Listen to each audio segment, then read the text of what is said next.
Hi, and congratulations on entering the last week of the course, week 8, reading the Old Testament in the context of ministry.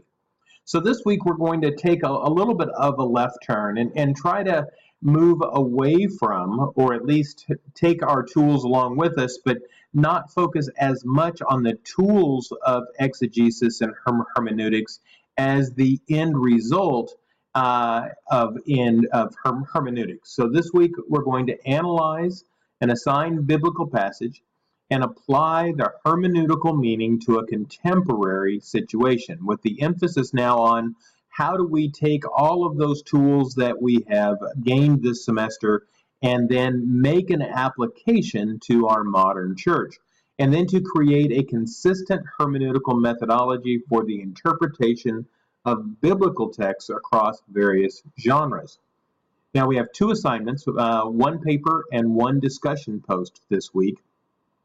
So having studied the principles of biblical interpretation, a student might ask, is there a reason for understanding the Bible beyond the acquisition of knowledge? Now, we've set the groundwork that the goal of hermeneutics is to understand what God intended the original author to write to the original listener or reader.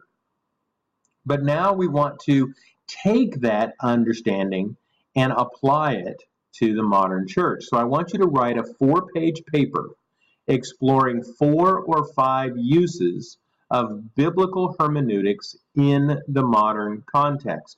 Now, I believe the easiest way to do this is to take a passage of interest and exegete it and use your hermeneutical tools to understand it, and then use that as your springboard to give 4 or 5 uses.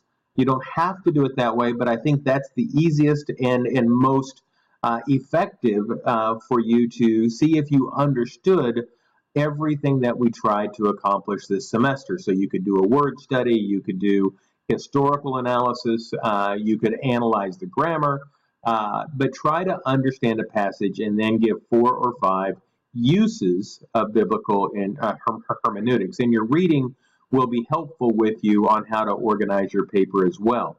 Be sure to include an introduction, a body, and a conclusion.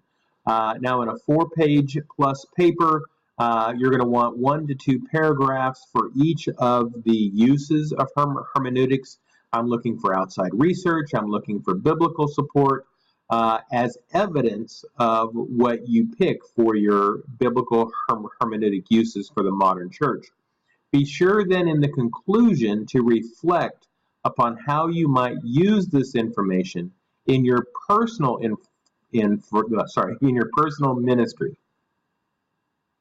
Our second is to back up. Through this point of the course, we've really focused on mechanics. How do you analyze the Bible? And so throughout this course, we have focused on various skills to assist you in reading the Old Testament effectively. Now that the course is ending, I want you to reflect upon the role of the Holy Spirit in this entire process. Write a 1-page post exploring the role and limitations of the Holy Spirit in sound biblical hermeneutics. As always, I'm looking for outside research. I'm looking for biblical support.